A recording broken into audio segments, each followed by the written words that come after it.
This channel does not promote any violent, harmful, or illegal activities. All content provided by this channel is meant for an educational purpose only. টিভি9 বাংলার consulting editor programming Rahul Purkayastha এবং তার জন্য বহু মানুষ আজকে কাঁদছেন, তার সঙ্গে কাটানো সময় সেগুলো নিয়ে স্মৃতি রোমন্থন করছেন এবং এত বড় শূন্যস্থান কিভাবে পূরণ হবে সে কথাও বারবার আসছে।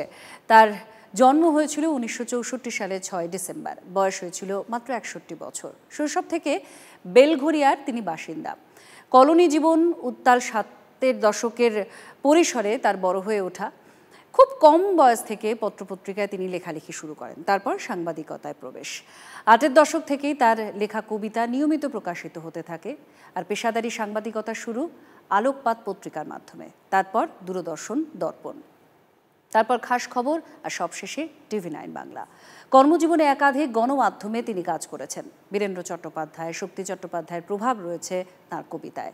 কবি হিসেবে পেয়েছেন পশ্চিমবঙ্গের শ্রেষ্ঠ মধুসূদন পুরস্কার, পেয়েছেন বাংলা একাডেমি, কবিতা একাডেমি, বীরেন্দ্র চট্টোপাধ্যায় সম্মান, শক্তি চট্টোপাধ্যায় সম্মান, ভাষানগর সম্মান। প্রথম তার কাব্যগ্রন্থ শাসাঘাত তাঁতকল পুরনো হরফ। তারপর কলোনির কবিতা সহ অসংখ্য বই তিনি লিখেছেন। ছোট বড় মিলিয়ে তার লেখা কবিতার বইয়ের সংখ্যা 20। পাঠক মহলে কবি শক্তি চট্টোপাধ্যায়ের পরেই উচ্চারিত হয় রাহুল পুরকায়স্থর নাম।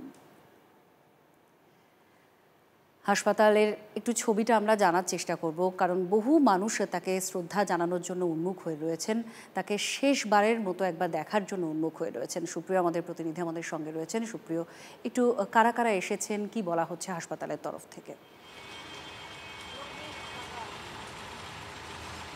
দেখো, ইতিমধ্যেই আমরা যেটা এখানে আসার পর দেখতে পাচ্ছি যে রাজ্যের মন্ত্রী ব্রাত্য বসু তিনি কিছু সময় আগেই এখানে এসেছিলেন এই নাগেরবাজার সংলগ্ন যে বেসরকারি হাসপাতাল, যেখানে আজ দুপুরে বিশিষ্ট কবি তথা টিভি9 বাংলার consultant editor programming Rahul Purkayastha যিনি শেষ নিঃশ্বাস ত্যাগ করেছেন, তাকে শেষ শ্রদ্ধা জ্ঞাপন করেছেন। তাছাড়াও কিন্তু আরও তার যারা বহু অনুরাগীরা রয়েছেন, তার কবিতার প্রতি যাদের ভালোবাসা ছিল, কবিতার প্রেমে যারা পড়তেন, তারা কিন্তু অনেকেই এখানে এসেছেন, এই হাসপাতালের বাইরে এসে অপেক্ষায় রয়েছেন তাদের নিজেদের প্রিয় কবিকে, তাদের কাছের মানুষকে একবার শেষ দেখার জন্যে। তবে হাসপাতাল সূত্রে যেটা আমরা জানতে পারছি, তার মরদেহ ছাড়তে আরও বেশ খানিকটা সময় লাগবে। আজ দুপুরে তিনি শেষ নিঃশ্বাস ত্যাগ করেছেন। মৃত্যুকালে তার বয়স হয়েছিল 61 বছর। তবে দীর্ঘ বেশ কিছুদিন ধরেই কিন্তু তিনি অসুস্থ ছিলেন, কিন্তু মার্চ মাস থেকে তার এই অসুস্থতা বাড়ে। বেশ কয়েকবার অস্ত্রোপচার হয়, সপ্তাহে 3 দিন করে তার ডায়ালিসিস চলছিল। কিন্তু তার মাঝেও তার ঘনিষ্ঠরা বা তার যারা খুব কাছের মানুষ আছেন আত্রেয়ী, তারা কিন্তু সবসময় যেটা বলেন যে রাহুলবাবুর প্রথম প্রেম ছিল কবিতা, আর দ্বিতীয় প্রেম ছিল গণমাধ্যম বা সাংবাদিকতা। আর সেই কারণেই এই যে অসুস্থতার মধ্যে তিনি হাসপাতালে চিকিৎসাধীন ছিলেন, তার মাঝেও কিন্তু নানা প্রোগ্রামিংয়ের বিষয় নিয়ে, বিভিন্ন প্ল্যানিং নিয়ে তিনি কিন্তু তার যারা কাছের মানুষরা, অফিসের যারা কলিগরা আসতেন, তাদের সঙ্গে আলোচনা করতেন, কথা বলতেন। অর্থাৎ তার এই যে অসুস্থতাকে কিন্তু তিনি কখনোই কিন্তু খুব যে জটিল বিষয় বলে মনে করতেন না। তার মাঝেই যখনই তিনি একটু সুস্থতা বোধ করতেন, তখনই কিন্তু এই বিষয়গুলোই তার কাছে প্রাধান্য পেত। তবে আজ বারবার মানুষ বা যারা সান্নিধ্য পেয়েছেন, তার কথা বারবার বলেন, তারা বারবার সেই প্রাণের পরশটা তার কাছ থেকে পেয়েছেন। অনেক ধন্যবাদ। সুপ্রিয় আমাদের সঙ্গে ছিলেন। বহু বিশিষ্টরা আমাদের সঙ্গে কথা বলেছেন, আমরাও কথা বলেছি তাদের সঙ্গে। কি বলেছেন কবির প্রয়াণে শুনুন।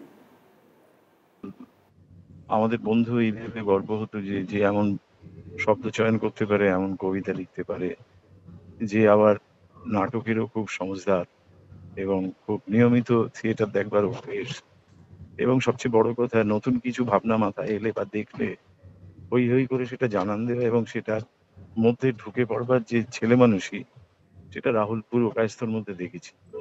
আর তারিফ করতে দেখেছি খুব খোলা মনে, নিন্দে করতেও দেখেছি, সমালোচনা করতেও দেখেছি, কিন্তু সেটা তো সঙ্গত কারণেই বলার দরকার বলেই বলতো। আর তার সঙ্গে ছিল যেটা ভালো লাগলে সেটা এত হই হই করে জানান দেওয়া। কবিতা আমি পড়েছি, আমি তো নিজে কবিতার আগ্রাসী পাঠক, আমি কবিতা পড়েছি, খুবই ভালো কবিতা লিখত। খুব অসময়ে চলে গেল, দুঃখের খবর। এটা একটা শূন্যতার সৃষ্টি করলো।